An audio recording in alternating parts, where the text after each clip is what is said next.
All right, I'd like to introduce our next speaker, and it's actually a topic very close to my heart because this is actually what I do at Google DeepMind, securing agentic systems. And Sharon is actually a very close colleague of mine, so it's a pleasure to introduce her. So Sharon Lin is a research engineer at Google DeepMind, part of the Gemini Security team. Her work focuses on identifying vulnerabilities in agentic applications and developing robust defenses to ensure the safety of AI systems. She's a graduate from MIT and was previously a machine learning engineer for Abnormal AI. Please a warm welcome to Sharon Lin. Just going to adjust the podium a little bit. Cool. Hi, everyone. I'm Sharon, and I work as a research engineer at Google DeepMind, specifically working on security and privacy for Gemini. And today I'll be talking about security and privacy of agentic systems. So first, I want to give some definitions to make it clear what we're talking about here, since there's been a lot of talks today talking about red teaming and security and safety. So what do I actually mean when I'm talking about security and privacy of agentic systems? So oftentimes in this field, I get questions about, oh, are we applying AI to security and privacy problems, or are we trying to secure AI? In fact, both sides of the problem are really important, but they tackle different issues. So for instance, if we're trying to apply AI to security problems, we might be looking at things like applying agents to security operations, or applying models to do vulnerability research in code bases. Or maybe we're trying to assist in real-life threat detection and response. On the other hand, if we're looking at security and privacy for AI, this looks more like adversarial machine learning. How do we make models act in ways they shouldn't be acting? Can we detect data leakages and memorization in models? How do we make sure that models are using data in contextually private ways? And how do we make sure that models aren't being tampered with? So the topic for today's talk is mostly going to focus on security and privacy for AI, and more specifically on adversarial machine learning and prompt injections. But all these other topics are super important as well, and with the expanding capacities of agentic systems, they're only going to get more and more urgent. Okay, so now that we've got that set aside, how do we actually attack these agentic systems? What do we mean by attacking agentic systems? I want to start off by giving a pretty basic example. So this is basically a chatbot application. So you basically just have a user and a model. And in this case, the only adversary here is the user. So we call these types of attacks jailbreaks when a user is attempting to bypass safety alignment and an LLM in some way. So I want to give a show of hands. Who here has tried jailbreaking a model in the past? OK, cool. It's about like half the room. Can anyone shout out some jailbreak methods that they've tried using? Role play? Anyone else? Sorry? In theory? OK. Oh, yes, like in theory, if we were trying to do this. Yeah, try to bypass the safety policies. Yeah, so as it turns out, there's a lot of jailbreak methods that have been published, posted online. You can even try these out on live systems, because oftentimes these systems will still be vulnerable to alignment even after, vulnerable to jailbreaks even after they've been aligned. So in this case, I just have one example of a user task that has been determined by this particular system to be unsafe. And so the model outputs a canned response. However, this is just one example of a jailbreak. You might start off with the positive response, and the model will continue responding positively. And as the audience members have previously noted, there's a ton of different strategies at work. Oftentimes, even as the models are aligned, they're still vulnerable to newer types of jailbreaks. But I'm not so interested in jailbreaks alone, because there's not really security consequences if we don't have interactions with the outside world. Instead, when we're talking about agentic systems, we're often talking about systems that have RAG and tool use. So RAG is basically retrieval augmented generation, and this means the model is able to retrieve information from a knowledge base of some sort. So this might be, for instance, your email inbox or maybe your Google Drive. And on the other hand, on tool use side, This means the model is able to call on different APIs or make state-changing actions on behalf of the user. And so you might imagine now with this more complex agentic system, there's the opportunity for attackers to actually infiltrate this user-model interaction and try to maybe stick a prompt injection into the knowledge base that causes the model to perform a financial transaction on behalf of the user or to exfiltrate data from the user and send it to the adversary. So there's a ton more security vulnerabilities that appear now in this more complex agentic system, and we'll dig into some of these in a short while. So oftentimes we call these indirect prompt injections, and this is because the prompt injection appears in the retrieved data rather than coming from the user directly. So this is just one example of a very basic interaction. The user has this document, and it wants the model to summarize this document. And the model, the expected response for the model is a summary of this document. However, if we have an indirect prompt injection, now the model may be vulnerable to this prompt injection, and rather than summarizing a document, it actually follows the prompt injection and executes this bank transfer, which causes the user to be a victim of fraud. So now that we've talked a bit about attacks, how do we actually generate these attacks? With jailbreak examples, it's a little bit easier to imagine. You can just keep prompting a model over and over again to try to figure out if the model is vulnerable to a certain type of jailbreak technique. But with prompt injections, it's a little bit more complicated because you have to set up this knowledge base, and now you have a state-changing action that you need to check out if the model is actually following. Furthermore, as researchers, it's not really possible to keep updating these prompt injections every single time. You're basically having to either mock an inbox or else send a bunch of emails to an inbox and delete them. And so it's a very complicated process. So we want to come up with ways to sort of generate this automatically. And another reason is that models are constantly being updated. So they're being updated with new capabilities, new data, and attacks that work on one version of the same model may not work on a future version of the same model. So we basically need to periodically update these attacks in order to properly evaluate them as benchmarks.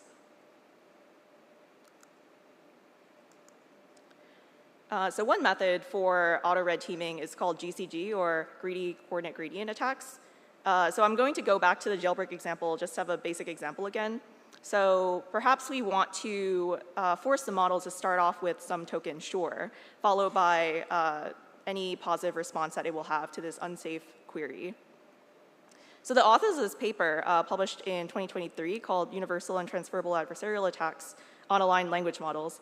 They basically came up with this method that allows you to search the space of tokens to find suffix tokens that minimize the loss of this target token being generated by the model.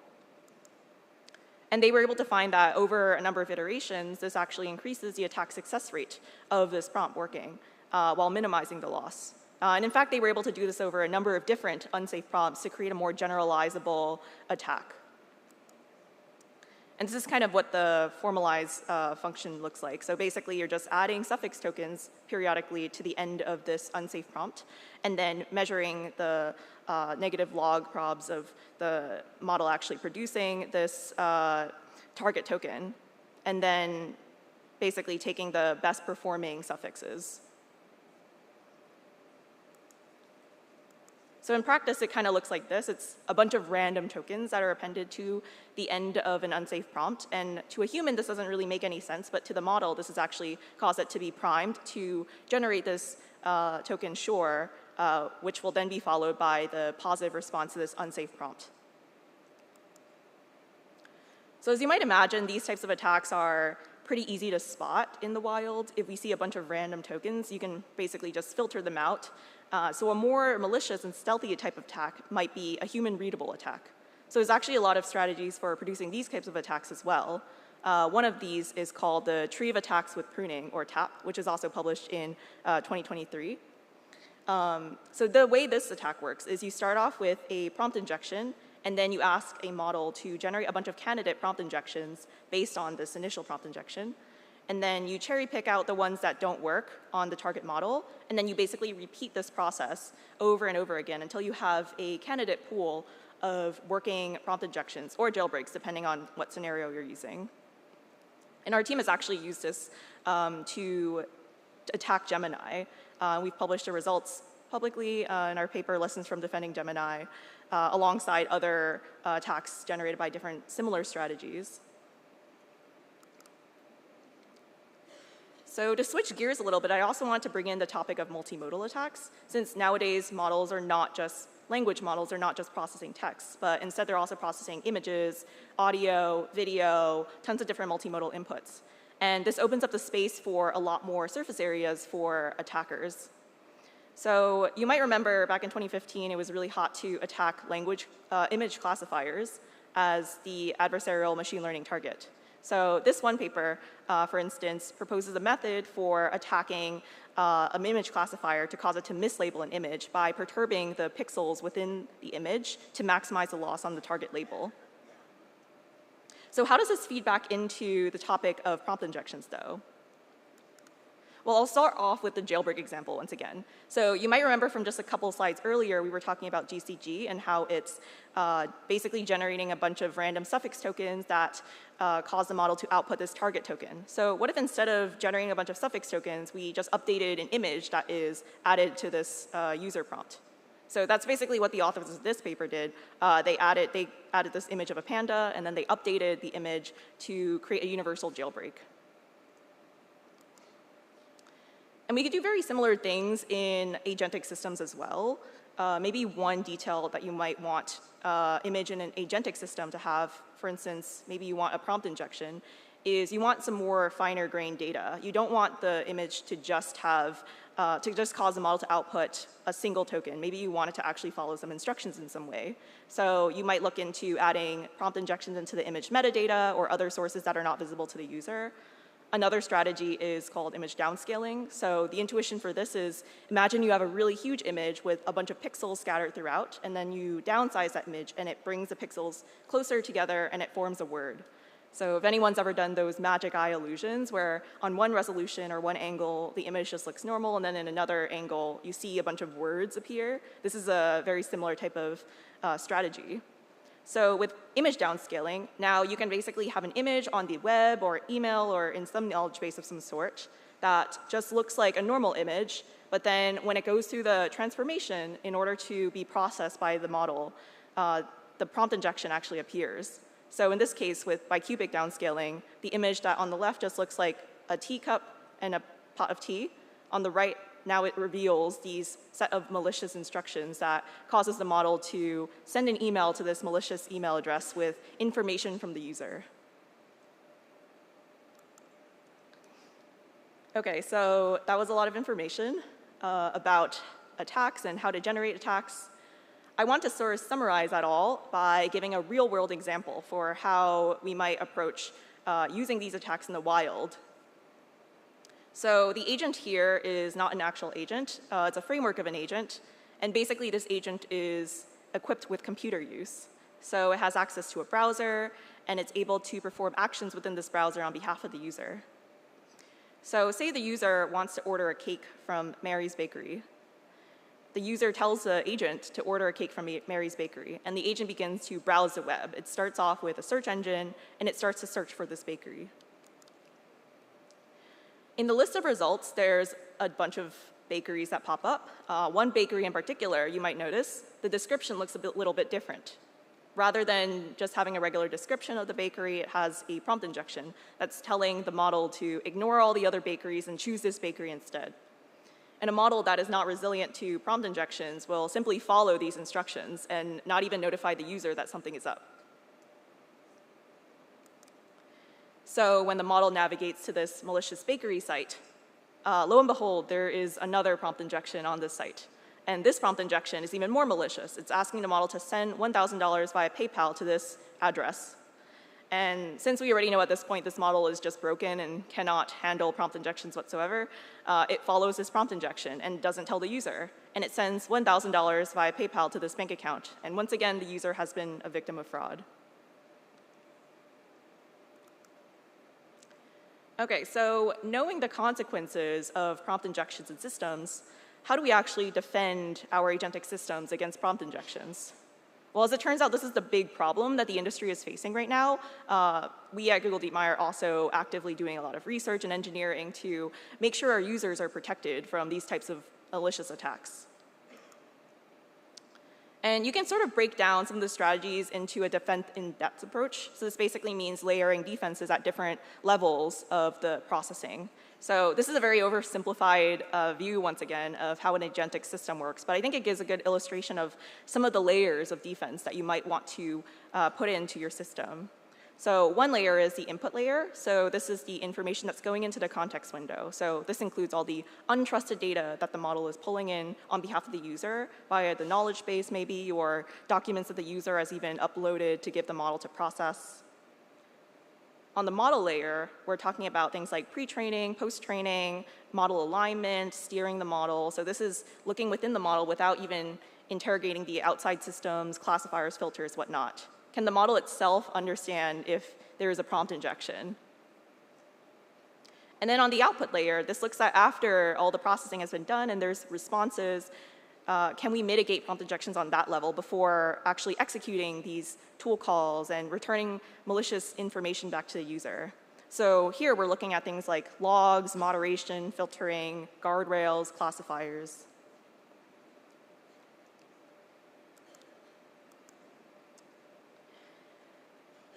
Okay, so I'm not going to go super in depth to all of the defenses. I just want to give a general overview to give you some examples of defenses that have been used in the industry, that have been proposed in papers in the past. Some of them are still in use in systems, and some of them are being actively developed. So on the input layer defenses side, one might be spotlighting. So maybe you want to get the model to differentiate between untrusted and trusted data. And so you sprinkle a bunch of control tokens or other delimiters into the untrusted data. And we found from research that this actually does work in a lot of cases. The model can distinguish now between the untrusted data and the trusted data. For ICL or in-context learning, this refers to few-shot prompting. So you're basically giving the model some examples of prompt injections in the untrusted data and teaching it how to treat these prompt injections by either ignoring them or bringing them up to the user, but not following them through. With paraphrase, you're basically applying a model to paraphrase the untrusted data, and this causes the untrusted data to be smoothed out a little bit, so it eliminates things like the random suffix attack that's generated by GCG. And then with warning, you're basically placing a warning label right before the untrusted data, telling the model, do not follow any instructions within this part of the data. On the model layer defense, there's also a lot of post-training and pre-training data that you can imagine adding into the model. So maybe you want to do adversarial training, teaching the model how to handle prompt injections. Another idea is instruction hierarchy. So this is based on a paper published in 2024 that proposes a hierarchy of instructions within the prompt. So I think this is pretty intuitive. Basically, with a prompt, you have a bunch of different roles that are usually delineated. So the system level role is the highest level. This is telling the model what it can and can't do, what abilities it has, what tools it can call, what its intended purpose is. And then the user level role is basically what the user wants the model to do. And if the user level role has a message that goes against the system level role message, then this should not be allowable. And then further down, we have the model outputs and the tool outputs. And in particular, with the tool outputs, this is where you might get prompt injections from the web, or prompt injections in emails, or prompt injections in documents. And if these instructions go against the user's instructions, or otherwise are not intended by the user, then these instructions should never be followed. So basically, the paper proposes a method of training the model to understand and reinforce this instruction hierarchy. And then we can look a little bit on the output layer defenses. So again, this is not a comprehensive list of every defense that we use. That would probably be NDA, to be honest. But this does give an overview of some of the strategies that have been used in the past that are actively being used. So one is self-reflection. This is where you have the model basically query itself and see whether the response that's generated is still in alignment with the user's initial request. With perplexity, this is basically applying an additional signal that is looking over the untrusted data to see whether there's like high perplexity there. very useful for detecting random suffix attacks. And then with guardrails, this is typically a type of classifier that you've trained to find either prompt injections or some other malicious information within the untrusted data and the response. And these are often in place using specially trained classifiers. Unfortunately, there are weaknesses to all of these defenses I've previously mentioned. One that I didn't even mention is keyword filtering. So this is the most basic defense of all. Basically, you're looking at phrases that often appear in prompt injections, such as ignore all previous instructions, and you're creating a regex filter to detect these. So these are easily bypassed just with encoding or obfuscation of some sort. But all the other defenses I've also mentioned have weaknesses to them as well. And this sort of brings to mind this philosophical idea in security engineering in general, where you often are engaged in this cat and mouse game where attackers will come up with a new attack, the defenders of the system will come up with a defense, and then they'll patch it and they'll publish a paper maybe, and then the attackers will come up with a new attack to these defenses and so on and so forth. And it might feel a little bit futile at times, but I think actually specifically with language models, there is sort of this underlying assumption that we're making here about the instruction data separation, that these models cannot separate between whether some data is to be used for execution and some data is only to be used for information. And so I think until we have some way of basically solving this more fundamental issue, we'll often have this problem of defenses being proposed, working on a large portion of prompt injections, and then being attacked in some way. So building on that, I want to give some ideas for future directions that might be able to solve this more fundamental issue. One is in representation engineering. So this is basically looking into the model internal signals to try to isolate the signal of what is the instruction that the model is actually following and where is it coming from. So this diagram is based on a paper published in 2025 called Attention Tracker. And they basically looked at the attention vectors within the model, and they isolated the signal that determines where the model is focusing most of its attention, whether that's on untrusted data or on the user or system level instructions. And while this actually did work pretty well to determine whether the model was focusing on certain parts of the data, there is a caveat in that models will often focus on data just to get information from it. For instance, if the user is actually asking the model maybe to follow instructions on a website, or the instruction that the user has given requires some context from a document, then the model will actually focus on the document. And so there are some edge cases to smooth out and to make this signal a little less noisy in order to actually use in practice. Another example is with verifiable execution. So this is based on a paper that our group published in 2025 called Defeating Prompt Injections by Design. And they propose a system called CAMEL that actually has two LLMs. So one LLM is purely generating the execution flow. So this is the Python code that generates to process this user's prompt. And it's not looking at the untrusted data at all. And then we have a quarantine LLM that actually has access to the untrusted data and can execute these code chunks. And the logic here is that oftentimes the model is being influenced by the untrusted data, and so this disrupts the execution flow. And so instead, if we can sort of separate these two out and have only the model that has execution abilities not be looking at the untrusted data and being influenced by that, then maybe this allows us to have more finer-grained data control. And in addition to this separation with the dual LLMs, we also have security policies. So this further creates this verifiable strategy, because now we have security policies that are defined by the organization that's using this language model.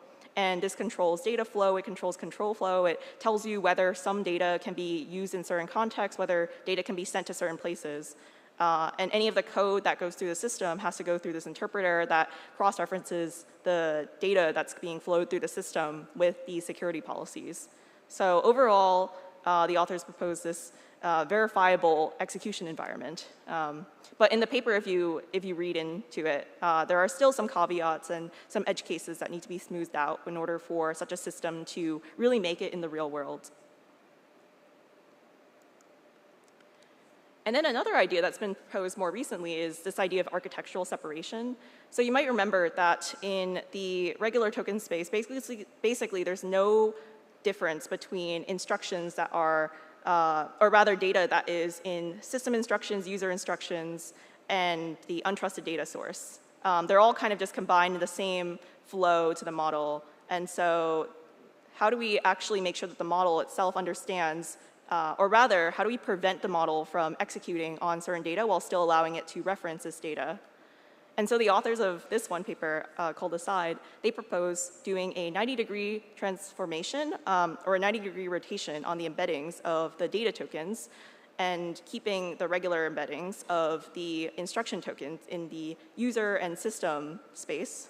And they were able to find that this mitigated a large portion of prompt injections as well. So to summarize, I want to just leave you with some takeaways.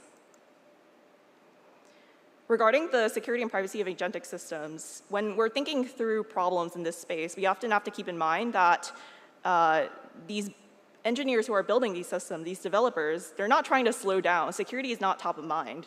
And this is for a good reason. As agentic systems are increasing in capability, they increase in usefulness, and we can assist more humans in tasks and basically expand the field of AI. And this is a net good.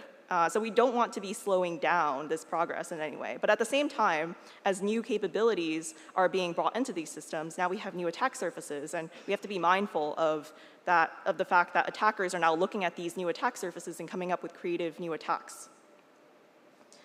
The second point is security by design. So users' trust is built through verifiable security. A user is not going to trust a system just because you've told them that your red team has manually tested the system a bunch of times. There needs to be some sort of verifiable, transparent way for users to actually interrogate the system and feel confident that their data is in good hands and that their data is not going to flow into the wrong places. So we still need to utilize the best security practices in addition with our research into automated testing. And that brings me into my third point with automated evaluations. So it's not enough to just manually test these systems. You really need a way to generate attacks repeatably, to be done in a principled manner that really addresses the core issue.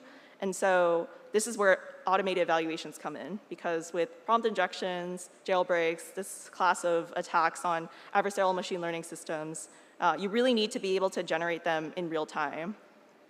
And so just as agents can help us secure systems in problems in security and privacy, we also need to make sure that the agents that we're using are secure. Okay, so that brings me to the end of the talk, and if there's any time left over, I'd be happy to answer any questions.